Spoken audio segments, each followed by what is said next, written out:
Hello friends, स्वागत है आपका मेगा 10 न्यूज़ चैनल पर। तो दोस्तों, आज 29 अगस्त 2020 शनिवार का दिन हो चुका है। हर दिन की तरह आज भी हम आपसे जुड़ चुके हैं। जानेंगे आप केवल काम की खबरें। इस वीडियो में देश भर की तमाम बड़ी खबरें, मुख्य समाचार और हेडलाइंस न्यूज़ अपडेट के तहत जो कि महत्वपूर्ण और काम की अपडेट न्यूज़ है। तो आज बात करते हैं सोने की कीमत में हुई गिरावट। हरियाणा में अब सोमवार और मंगलवार को रहेगा लॉकडाउन।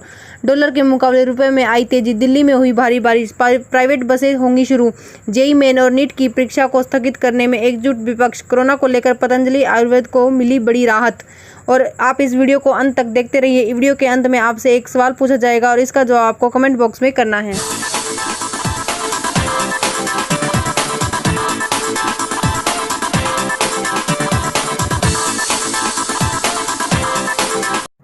हरियाणा में वीकेंड पर नहीं होगा लॉकडाउन। अब सोमवार और मंगलवार को बंद रहेंगी दुकानें। हरियाणा में कोरोना के मामले लगातार बढ़ते जा रहे हैं। इस बीच प्रदेश सरकार ने फैसला लिया कि अब वीकेंड पर लॉकडाउन नहीं लगेगा। खट्टर सरकार ने फैसला लिया है कि अब सोमवार और मंगलवार को प्रदेश में दुकानें बंद रहेंगी। सरकार ने शहरी क्षेत्रों के लिए ये आदेश जारी किए हैं। अब शनिवार और रविवार को दुकानें और शॉपिंग मॉल खोले जा सकेंगे।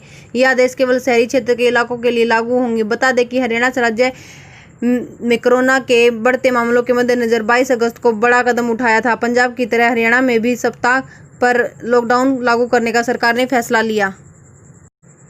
1 सितंबर से बदल जाएंगे ये नियम। जानिए आप पर क्या पड़ेगा असर। कोरोना के प्रकोप के बीच सारे नए नियम लागू किए गए थे, जिसमें अब धीरे धीरे बदलाव हो रहे हैं। 1 सितंबर से देश में कुछ चीजें बदलने वाली है। इन बदलाव का आपकी जिंदगी से वाबस्ता है। ये बदलाव आपको आर्थिक रूप से प्रभावित कर सकते हैं, इसलिए इनके बारे में आपको पहले से जानकारी होना जरूरी है। ये बदलाव कुछ समय सीमाओं और नियमों से जुड़े हैं। इस तब्दीली में फ्लाइट यात्रा, EMI, Delhi metro, LPG cylinder, airline से जुड़ी सुविधाएं शामिल है। इसके अलावा भी कई छोटे मोटे बदलाव किए जाएंगे। आइए सिलसिलेवार जानते हैं ऐसे ही बदलाव के बारे में। 1 सितंबर से दिल्ली मेट्रो के शुरू होने की संभावना।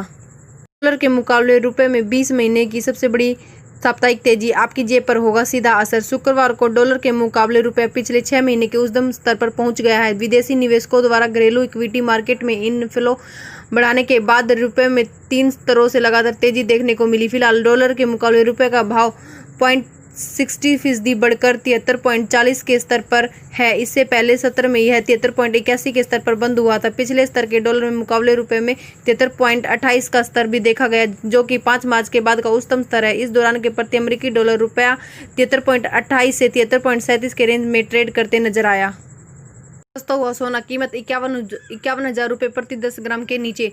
आज सोना सस्ता हो गया है। एक बार फिर से गिरावट दर्ज की गई है। हफ्ते के आखिरी कारोबारी दिन आज सोने चांदी की कीमत में गिरावट पर आई है। एक दिन चढ़ने के बाद ही सोने चांदी के भाव गिर गए हैं। शुक्रवार को देश भर के सराफा बाजारों में सोने चांदी के रेट गिरावट के साथ खुले। 24 कैरेट सोना जहां 51,000 के नीचे आ गया, वहीं चांदी के रेट में 677 रुपये प्रति किलो की गिरावट दर्ज की गई। आज आखिरी कारोबारी दिन में 24 कैरेट सोने की कीमत 293 रुपये नीचे गिरकर 50,929 रुपये प्रति 10 ग्राम पर पहुंच गई और चांदी की कीमत 670 रुपये नीचे लुढ़कर 64,711 रुपये प्रति किलोग्राम पर पहुंच गई है। दिल्ली में बारिश ही बारिश। IMD ने जारी किया अलर्ट। दिल्ली के कई हिस्सों में आज शुक्रवार को बारिश हुई, जिसके कारण कई इलाकों में लोगों को उमस भरी गर्मी से राहत मिली, तो कई इलाकों में भारी बारिश के बाद सड़कों की हालत गड़बड़ा गई है। राजधानी के कई हिस्सों में जलभराव हो गया है, जिसके कारण लोगों को परेशानियों का सामना करना पड़ रहा है। जनपद पर और मिंटो ब्रिज सहित कई जगहों पर सड़कों पर पानी भर गया है। इस बीच मौसम विभाग ने भविष्यवाणी की है कि बारिश की प्रक्रिया जारी रहेगी। ऐसे में दिल्ली का तापमान और गिर सकता है। मौसम विभाग ने बादल छाने और मध्य बारिश की भविष्यवाणी की है। विभाग के अनुसार राजधानी में अधिकतम तापमान 36 डिग्री सेल्सियस तक रह सकता है। प्राइवेट बसें होंगी ऑन रूट। बसों में यात्रा करने वाले यात्रियों के लिए अच्छी खबर यह है कि अब रोडवेज के साथ साथ परिवहन समिति की भी सभी बसें ऑन रूट होने जा रही है। प्रादेशिक परिवहन प्राधिकरण के सचिव की तरफ से परिवहन समिति संचालकों को लेटर जारी कर सभी प्राइवेट बसों के परिचालन के लिए कहा है कि जिन डिपो से 80 से ज़्यादा प्राइवेट बसों का संचालन विभिन्न रूटों पर हो रहा है, इससे पहले सप्ताह में केवल 22 बसों का परिचालन होता था। बताते चले कि 22 मार्च को कोरोना संक्रमण के चलते पूरे देश में लॉकडाउन हुआ था, तो परिवहन समेत दूसरी सभी तरह की गतिविधियों पर रोक लग गई थी। इसी दौरान बसों के पहिए भी थम गए थे। इसके बाद अनलॉक के साथ ही बसों का संचालन शुरू हुआ। ये है देश की सबसे किफ़ायती BS6 इंजन वाली बाइक्स। जानिए कीमत और फीचर्स के बारे में सब कुछ। देश में इस साल अप्रैल से सिर्फ BS6 वाहनों की ही बिक्री हो रही है। देश में बढ़ते हुए प्रदूषण को देखते हुए सरकार ने BS6 वाहनों की बिक्री शुरू कर दी है। BS6 इंजन प्रदूषण न के बराबर करते हैं, साथ ही इंजन की परफॉर्मेंस और माइलेज भी बेहतर होती है। यदि आप एक नई BS6 इंजन वाली किफ़ायती बाइक की तलाश में हैं, तो हम आपको कुछ अच्छे ऑप्शन बता रहे हैं। हीरो पैशन प्रो अपने सेगमेंट की एक बेहतर बाइक है। इंजन की बात करें तो इस बाइक में BS6 कंप्लाइंट वाला 110 सीसी का सिंगल सिलेंडर इंजन मिलेगा जो 9.02 bhp की पावर और 9.79 नैनोमीटर का टॉर्क देता है। यह इंजन नए एक्सेंस फ्यूल इंजेक्शन टेक्नोलॉजी से लैस है, जिसकी वजह से ज़्यादा माइलेज और बेहतर एक्सीलरेशन रहता है। जेईई मेन और नीट 2020 की परीक्षा स्थगित करने की मांग पर एकजुट विपक्ष। केंद्रीय शिक्षा मंत्री ने दे डाली सलाह।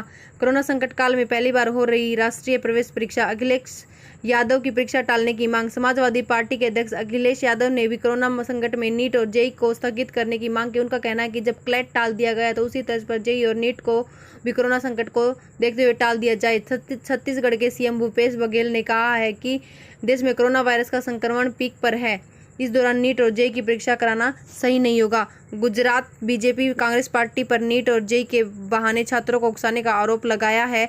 बीजेपी सरकार ने कांग्रेस को सुप्रीम कोर्ट के निर्णय को स्वीकार करने की सलाह दी है।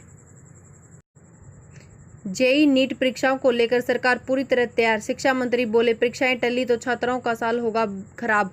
जेईई मेंस और नीट की परीक्षाओं को लेकर एक तरफ जहां राजनीति गर्म है, वहीं सरकार भी इसे लेकर अब सख्त हो गई है। केंद्रीय शिक्षा मंत्री रमेश पोखरियाल निशंक ने कहा कि जो लोग परीक्षाएं टालने की बात कर रहे हैं वह शायद यह नहीं समझ रहे कि यदि परीक्षाएं अब टली तो छात्रों का एक साल पूरा बर्बाद हो जाएगा। छात्र ऐसा बिल्कुल भी नहीं चाहेंगे। परीक्षाओं को अब टालने का कोई सवाल नहीं है, परीक्षाएं समय पर ही होंगी। इसी बीच परीक्षाओं की तैयारी को लेकर शिक्षा मंत्रालय और एनटीए ने अलग अलग स्तर पर समीक्षा भी की। शिक्षा सचिव ने इसे लेकर सभी राज्यों के मुख्य सचिवों को एक चिट्ठी भी लिखी है, जिसमें परीक्षाओं को लेकर अतिरिक्त सहयोग मुहैया कराने को कहा है। कोरोनिल को लेकर पतंजलि आयुर्वेद को मिली बड़ी राहत। सुप्रीम कोर्ट ने दिया अहम फैसला। योग गुरु स्वामी रामदेव की पतंजलि आयुर्वेद को कोरोनिल दवा को लेकर सुप्रीम कोर्ट से बड़ी राहत मिली है। सुप्रीम कोर्ट ने पतंजलि आयुर्वेद के खिलाफ चेन्नई की एक कंपनी की याचिका का रद्द कर दिया, जिसमें दावा किया कि कोरोनिल नाम उसके पास 1993 से है। सुप्रीम कोर्ट ने पतंजलि आयुर्वेद को अपनी दवा का ट्रेडमार्क कोरोनिल रखने पर रोक लगाने से इनकार कर दिया। चेन्नई की कंपनी अरुद्रा इंजीनियरिंग ने मद्रास हाईकोर्ट के आदेश को चुनौती देते हुए सुप्रीम कोर्ट में अर्जी दाखिल की थी और मद्रास हाईकोर्ट के आदेश पर रोक लगाने की मांग की थी, लेकिन सुप्रीम कोर्ट ने इस अर्जी पर सुनवाई करने से इनकार कर दिया, जिससे साफ है कि अब मामला मद्रास हाईकोर्ट में ही चलेगा। फ्रेंड्स, कल जो क्वेश्चन पूछा गया था उसका राइट आंसर सी है। और अब बात करते हैं आज के सवाल की। आज का सवाल है, पानी का पीएच मान क्या होता है? Option A 7, option B 2, option C 9, option D 5। आप इसका जवाब कमेंट बॉक्स में कर सकते हैं। तो दोस्तों, आज का यह मुख्य समाचारों का वीडियो यहीं पर समाप्त करते हैं। आपको मेरा चैनल अच्छा लगा हो तो कमेंट जरूर करना। इस चैनल को लाइक और शेयर भी ज़्यादा से ज़्यादा करें। मेरे इस चैनल को सब्सक्राइब करें और सब्सक्राइब करने के बाद बेल आइकन को दबाएं, जिससे न्यूज़ अपडेट नोटिफिकेशन आपको टाइम से मिल सके।